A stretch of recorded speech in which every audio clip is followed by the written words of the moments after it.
প্রধান উপদেষ্টা ও মালয়েশিয়ার প্রধানমন্ত্রীর দ্বিপক্ষীয় বৈঠক, মুক্ত বাণিজ্য, রোহিঙ্গা প্রত্যাবাসন নিয়ে আলোচনা, শ্রম বাজার নিয়ে সুখবর। কাল অন্তর্বর্তী সরকারের সাথে বিএনপির বৈঠক, রাষ্ট্র সংস্কার ও গণতান্ত্রিক ব্যবস্থায় ফিরতে জানতে চাইবে সরকারের কাছে।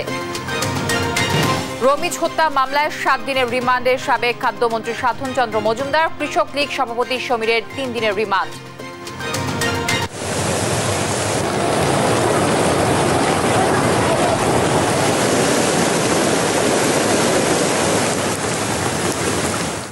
টানা বৃষ্টি আর পাহাড়ি ঢলে মহারশী নদীর বাঁধ ভেঙে প্লাবিত শেরপুরের 50 গ্রাম, দুর্ভোগে হাজারো মানুষ।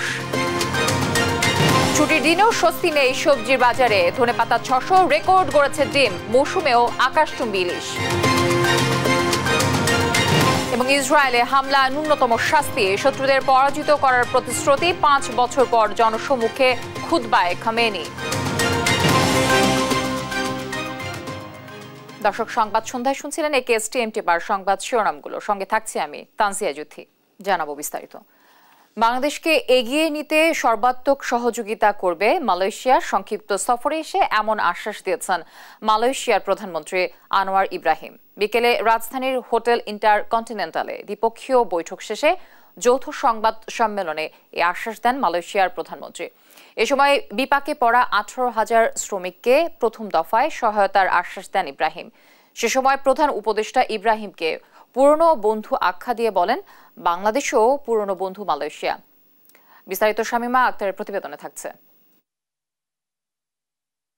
মালয়েশিয়ার প্রধানমন্ত্রী আনোয়ার ইব্রাহিম সংক্ষিপ্ত সফরে ঢাকায় এসে পৌঁছেছেন শুক্রবার দুপুর 2টার দিকে। হযরত শাহজালাল আন্তর্জাতিক বিমানবন্দরে পৌঁছালে প্রধান উপদেষ্টা ডক্টর মোহাম্মদ ইউনুস তাকে স্বাগত জানান। আনোয়ার ইব্রাহিমকে গার্ড অফ অনার দেয়া হয় বিমানবন্দরেই। বিমানবন্দর থেকে মালয়েশিয়ার প্রধানমন্ত্রী আনোয়ার ইব্রাহিম সরাসরি আসেন রাজধানীর হোটেল ইন্টারকন্টিনেন্টালে। বিকেলে হোটেলের ক্রিস্টাল বলরুমে প্রধান উপদেষ্টার সঙ্গে দ্বিপাক্ষিক বৈঠক শেষে যৌথ সংবাদ সম্মেলন করেন দুই দেশের সরকার প্রধান। সংবাদ সম্মেলনে আনোয়ার ইব্রাহিম জানান, অন্তর্বর্তী সরকারকে সর্বাত্মক সহযোগিতা করতে প্রস্তুত মালয়েশিয়া। এ সময় আনোয়ার ইব্রাহিম বলেন, তারা বাংলাদেশ থেকে আরও জনশক্তি পেতে চায়, তবে সেই ক্ষেত্রে উভয় দেশের মধ্যে শ্রম অভিবাসন প্রক্রিয়ার স্বচ্ছতা থাকার প্রয়োজনীয়তার কথা জানান তিনি। For us to consider the issue of 7,000 or more who were duly registered but then lost that opportunity because of the political development and uprising here, I will certainly give that a major consideration.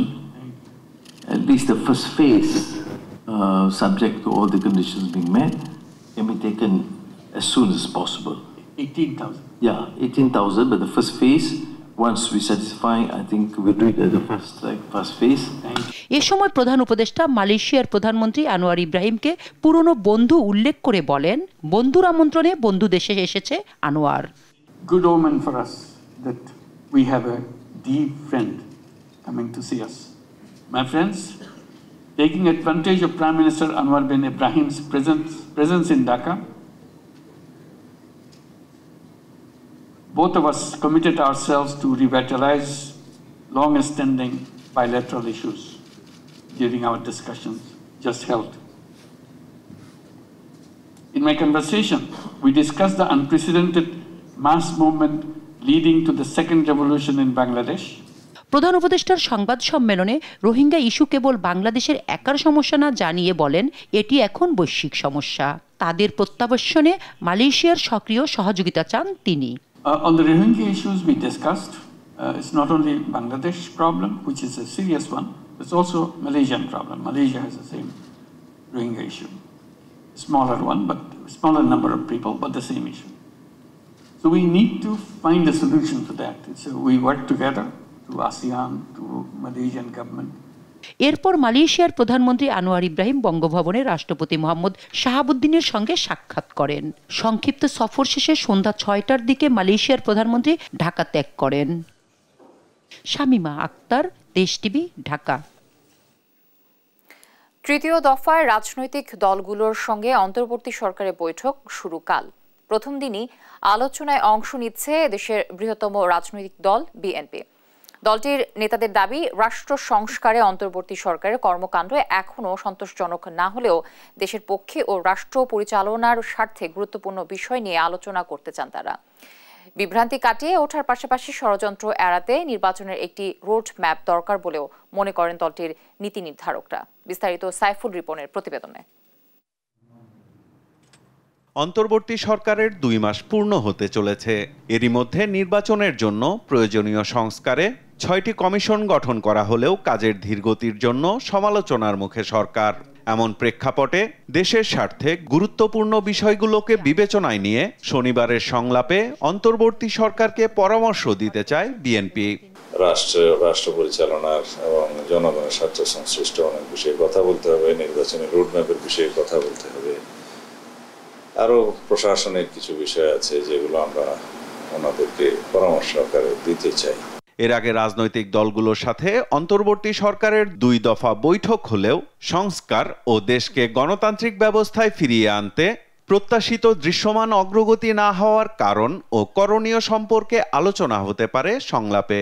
বিগত সরকার যারা fascist এবং স্বৈরাচারী তারাই বলছে, তারা যাদেরকে বসিয়ে গেছে ওখানে বিভিন্ন পদে তাদেরকে পদায়িত করেছে, বসিয়েছে, সেটার যদি পরিবর্তন না হয় তাহলে তো সংস্কার বা আমরা যেটা প্রত্যাশা করছি পরিবর্তন সেটা সম্ভব না।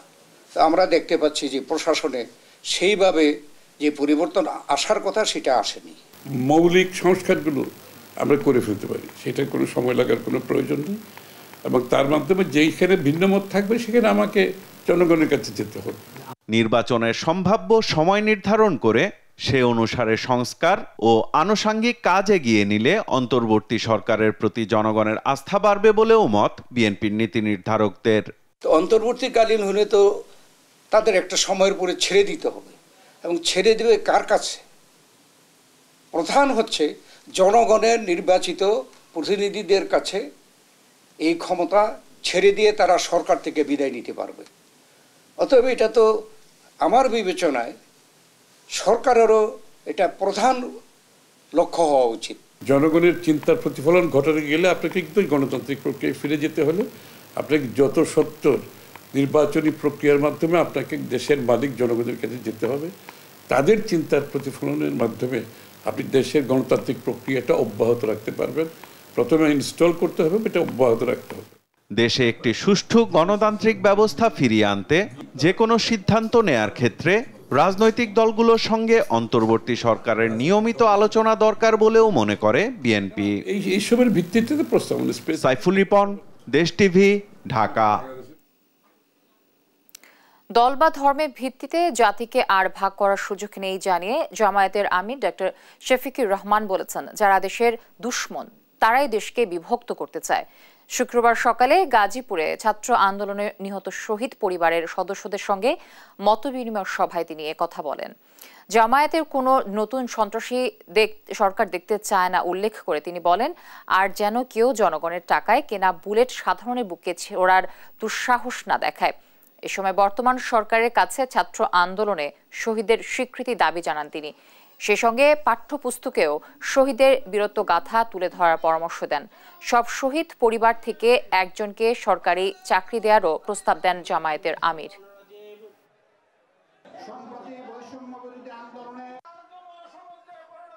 জাতির সাথে গাদ্দারি করলে, জাতির সেবক হয়ে আসার ঘোষণা দিয়ে মালিক বনে গেলে কি পরিণতি বরণ করতে হয়, এর থেকে আমরা সারা দেশবাসী যেন শিক্ষা গ্রহণ করতে পারি।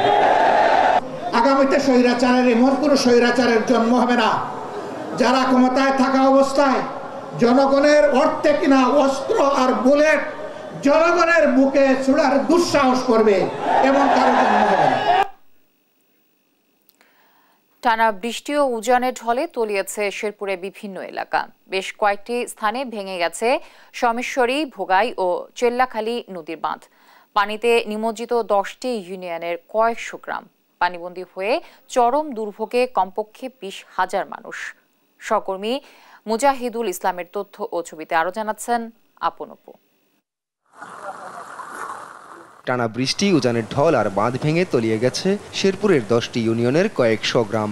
পানিবন্দী 20,000-এর বেশি মানুষ। শুক্রবার শেরপুরের সবগুলো নদীর পানি প্রবাহিত হয় বিপদসীমার কয়েকশো সেন্টিমিটার উপর দিয়ে। 24 ঘন্টায় বৃষ্টিপাত রেকর্ড করা হয় 225 মিলিমিটার। পানির তোরে শেরপুর সদরসহ ঝিনাইগাতি বাজার, উপজেলা পরিষদ, নালিতাবাড়ির শিমুলতলা, ঘাকপাড়া, মন্ডলিয়াপাড়া, ভজপাড়া ও সন্ন্যাসী ভিটা এলাকায় ভেঙেছে সোমেশ্বরী, ভোগাই ও চেল্লাখালী নদীর বাঁধ। মহারশী নদী 3 খানো ভেঙে এই পানি আসছে। শহর রক্ষা বাঁধ না থাকার কারণে এই পুরো নালিতাবাড়ি শহর আজকে প্লাবিত হয়ে গিয়েছে। তীব্র পানির স্রোতে তলিয়ে যায় একের পর এক গ্রাম। পানিতে তলিয়ে গেছে শেরপুর নালিতাবাড়ি ভায়া গাজীর মাখা সড়ক। বন্ধ এলাকার যান চলাচল। যোগাযোগ বিচ্ছিন্নের উপক্রম নন্নি আমবাগান ও নন্নি মধুটিলা ইকো পার্ক সড়ক এবং আমবাগান বাদকুচি সড়কে। ডুবেছে শেরপুর শহর সহ জেলার বিভিন্ন উপজেলা ও পৌর শহরও। প্লাবিত কয়েকশো গ্রাম। পানিবন্দী হয়ে চরম দুর্ভোগে পড়েছেন বাসিন্দারা। আমাদের ঘর বাড়ি ভেঙে গেছে, অনেক ঘরে পানি উঠে ঘর তলিয়ে গেছে। এখন আমাদের থাকার মতো ব্যবস্থা নাই। আরেকজনের বাসায় রয়েছি, আরেকজনের বাসায় খাওয়া দাওয়া করতেছি। জনগণের পাক শাক করে পায় না, হাঁস মুরগির অনেক ওই বন্যায় ভাইসেও জায়গা। প্রজেক্ট ছিল, মাছের প্রজেক্ট, ভাইসা সব মাছ চলে গেছে। ভেসে গেছে কয়েকশো পুকুর, সবজি ও ধানের ক্ষেত। বর্ষণ ও পাহাড়ি ঢল অব্যাহত থাকলে চরম বিপর্যয় নেমে আসার আশঙ্কা করছেন স্থানীয়রা। তবে এখনও প্রশাসন বা জনপ্রতিনিধিদের কোনো সহায়তা পৌঁছায়নি বলে জানায় দুর্গতরা। নিউজ ডেস্ক, দেশ টিভি। হত্যা মামলায় সাবেক খাদ্যমন্ত্রী সাধন চন্দ্র মজুমদারকে 7 দিনের রিমান্ড দিয়েছে আদালত। দুপুরের পর রাজধানীর চিফ মেট্রোপলিটন ম্যাজিস্ট্রেট আদালত তার রিমান্ড মঞ্জুর করেন। এদিকে একই আদালত কৃষক লীগ সভাপতি সমীর চন্দকে 3 দিনের রিমান্ড দেন। এম এ আজিমের রিপোর্টে বিস্তারিত। শুক্রবার দুপুরে চিফ মেট্রোপলিটন ম্যাজিস্ট্রেট আদালতে তোলা হয় সাবেক খাদ্যমন্ত্রী সাধন চন্দ্র মজুমদার ও কৃষক লীগের সভাপতি সমীর চন্দকে। এ সময় তেজগাঁও থানার রমিজ হত্যা মামলায় সাধন চন্দ্রের 10 দিন ও বাড্ডা থানার দুলাল হত্যা মামলায় সমীর চন্দর বিরুদ্ধে 7 দিনের রিমান্ড আবেদন করে পুলিশ। আদালত উভয় পক্ষের শুনানি শেষে সাধন চন্দ্রের 7 দিন ও সমীর চন্দ্রের 3 দিনের রিমান্ড মঞ্জুর করেন। তার চোখে এবং বুকে গুলি করা হয়, পরে তাকে নির্মমভাবে রড দিয়ে, হকি স্টিক দিয়ে পিটিয়ে হত্যা করা হয়। সেই হত্যা মামলার একজন এজাহার নামীয় আসামি হচ্ছে এই সাধন চন্দ্র মজুমদার। প্রসিকিউশন থেকে তাকে 10 দিনের পুলিশ রিমান্ড আবেদন করা হয়। উভয় পক্ষের শুনানি অন্তে বিজ্ঞ আদালত 7 দিনের পুলিশ রিমান্ড মঞ্জুর করেন। অবশ্য আসামি পক্ষের আইনজীবীদের দাবি মামলা আর রিমান্ড অযৌক্তিক।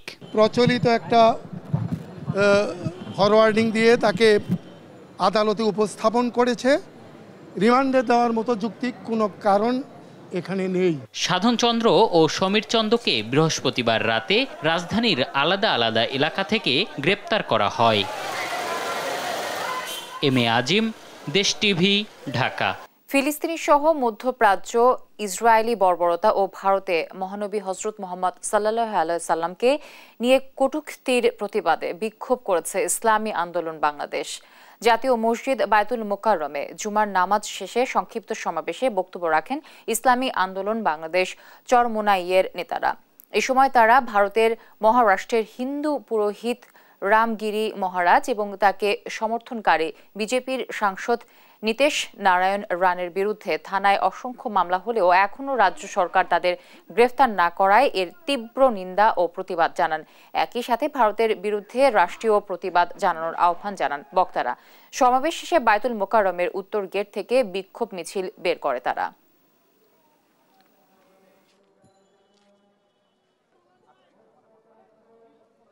আমাদের দেশের রাজনৈতিক নেতৃবৃন্দ আপনাদের শেল্টারের জন্য কথা বলে, আর আপনারা ভারতে বসে বসে মুসলমানদের বিরুদ্ধে কথা বলেন। ইসরায়েল সন্ত্রাসীদের বর্বরোচিত হামলার 1 বছর হয়ে যাচ্ছে। ইসলামী দলগুলোকে নিয়ে আমরা একটা মহাজোট করে আগামী নির্বাচনে অবতীর্ণ হব। এদেশে ইসলামী শাসন শরিয়া কায়েম করব।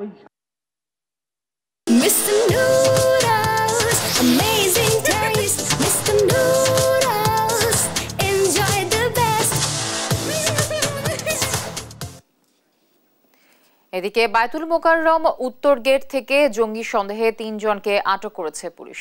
ফিলিস্তিন সহ মধ্যপ্রাচ্যে ইসরায়েলি বর্বরতা, ভারতে ইসলাম ধর্ম ও রাসূলকে কটূক্তির প্রতিবাদে ইসলামী আন্দোলন বাংলাদেশের বিক্ষোভ মিছিল থেকে কালো পতাকা উড়ানোয় তাদের আটক করে পুলিশ। তাৎক্ষণিক পুলিশ জানায় আটক 9 জনকে জিজ্ঞাসাবাদের জন্য নিয়ে যাওয়া হয়েছে।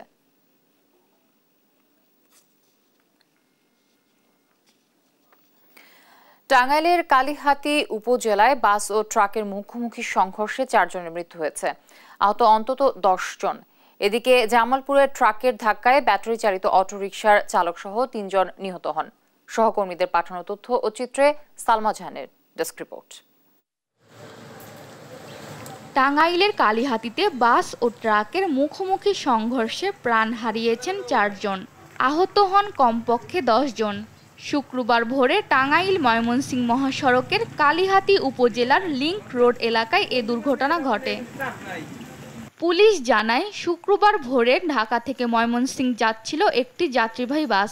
বাসটি ঢাকা টাঙ্গাইল মহাসড়কের ময়মনসিংহ লিংক রোডে পৌঁছালে বিপরীত দিক থেকে আসা একটি ট্রাকের সঙ্গে মুখোমুখি সংঘর্ষ হয়। এতে ঘটনাস্থলে মারা যায় 2 জন। আহতদের উদ্ধার করে টাঙ্গাইল জেনারেল হাসপাতালে ভর্তি করা হলে সেখানে আরও 2 জনের মৃত্যু হয়। এদিকে জামালপুরে ট্রাকের ধাক্কায় মারা যায় ব্যাটারি চালিত অটোরিকশার চালক সহ 3 জন, আহত হন 1 জন। শুক্রবার সকালে 6টায় শহরের বেলটিয়ার টিউব অয়েল পার মোড়ে এই দুর্ঘটনা ঘটে। সালমা জাহান, নিউজ ডেস্ক, দেশ টিভি। টানা বৃষ্টির প্রভাব পড়েছে নিত্যপণ্যের বাজারে। ছুটির দিনে তাই বাজারে এসে অস্বস্তিতে ক্রেতারা। কাঁচা মরিচের কেজি 120 থেকে বেড়ে দাঁড়িয়েছে 320 টাকায়। অন্যদিকে ধনেপাতা 600 টাকা। বিক্রেতাদের অজুহাত, বাজারে পণ্যের চাহিদা থাকলেও নেই পর্যাপ্ত সরবরাহ। বিস্তারিত আলিমুজ্জামান সাফওয়ানের রিপোর্টে।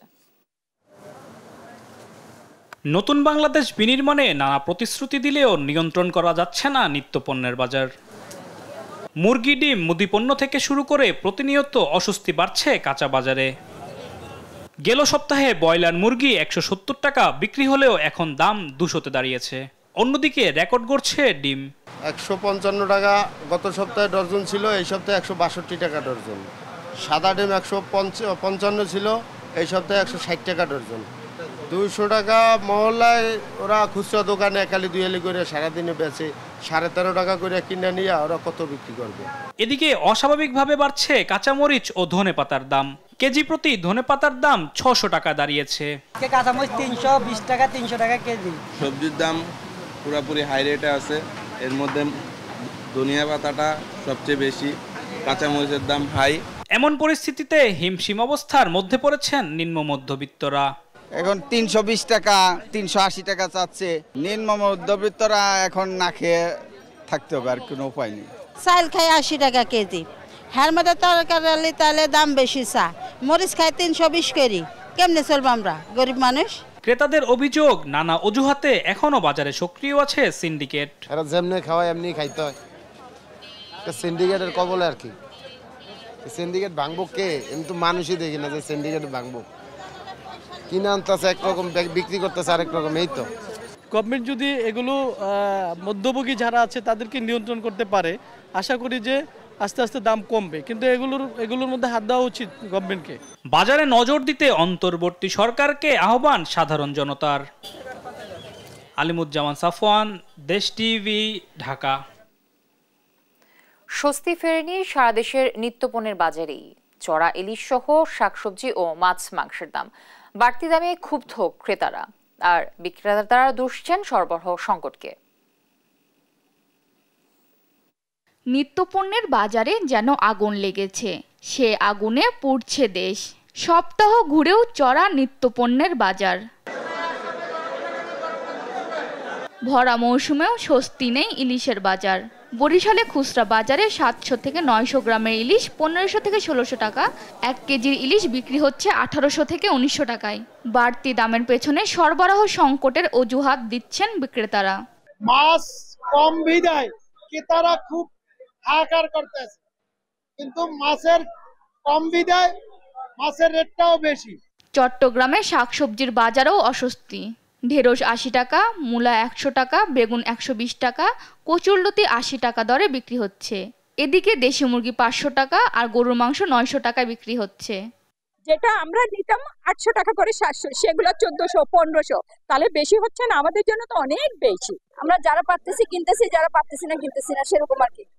তবে রিজনেবল না, দাম বেশি আছে। ঝাঁজ কমেনি খুলনার কাঁচা বাজারেও। কোনো সবজির দামই 60 টাকার নিচে নেই। হিমশিম খাচ্ছে খেটে খাওয়া মানুষ।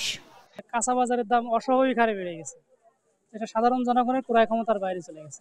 বাজারের জিনিসপত্র যে দাম, তাতে তো মনে আছে না খেয়ে থাকা অনেক ভালো। এত দাম দেখেন আমরা গরিব মানুষ এভাবে তো খাতে পারবো না, চলতেও পারবো না। পাইকারি বাজারে দাম বেশি, আমাদের তো কিছু করার নেই। কুষ্টিয়ায় গেল কয়েকদিনের টানা বৃষ্টিপাতের প্রভাব পড়েছে নিত্যপণ্যের বাজারে। একদিনের ব্যবধানে কাঁচামরিচের দাম কেজিতে 60 টাকা বেড়ে বিক্রি হচ্ছে 300 টাকায়। গত কয়েকদিনের চাইতে আজকে বাজারে এসে দেখছি দ্রব্যমূল্যের দাম অত্যধিক, সকল পণ্যের দাম বেশি। বেগুনের দাম বাড়ছে, কাঁচা ঝালের দাম বাড়ছে, পণ্য সবই দাম বাড়ি, কাঁচা সবজির দাম কোনোটাই বাদ নেই। বন্যা পরবর্তী নোয়াখালীর বাজারেও নেই স্বস্তি। বরবটি 140 টাকা, কাঁচামরিচ বিক্রি হচ্ছে 320 থেকে 340 টাকায়। এছাড়া বাজারে প্রচুর পরিমাণে মাছের সরবরাহ থাকলেও দাম বেশি। আগের চেয়ে দাম সব কিছু দাম বাড়িয়ে গেছে, মাছ তরি তরকারি সব দিয়ে বাড়িয়ে গেছে। আসলে মানুষ আগের মতো বলে কি মানে যা চায় তাই নিতেছে তারা।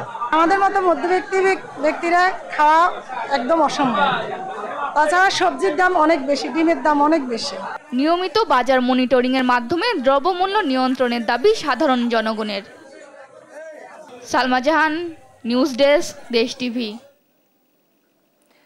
জনপ্রশাসন সচিব মোখলেস, ওরিয়েন্ট গ্রুপের চেয়ারম্যান ওবায়দুল করিম সহ আমলাতন্ত্র ও ব্যবসায়ী অঙ্গন থেকে সকল আওয়ামী স্বৈরাচারের দোসর ও দুর্নীতিবাজদের উৎখাতের দাবিতে মানববন্ধন করেছেন বিপ্লবী ছাত্র সমাজ।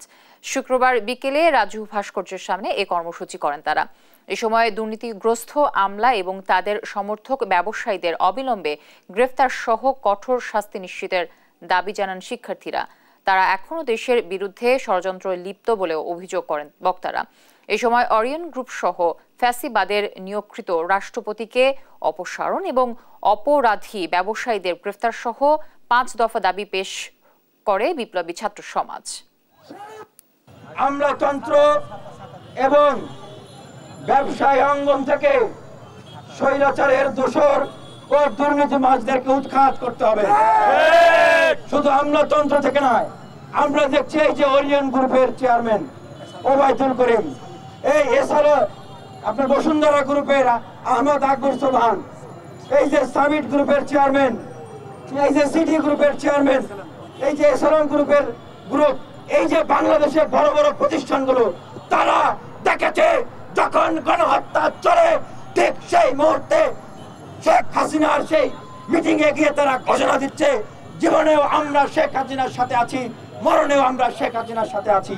সুতরাং সেই স্বৈরাচারের দোসরদের এবং চিহ্নিত দুর্নীতিবাজদেরকে অনতি বিলম্বে গ্রেফতার করতে হবে।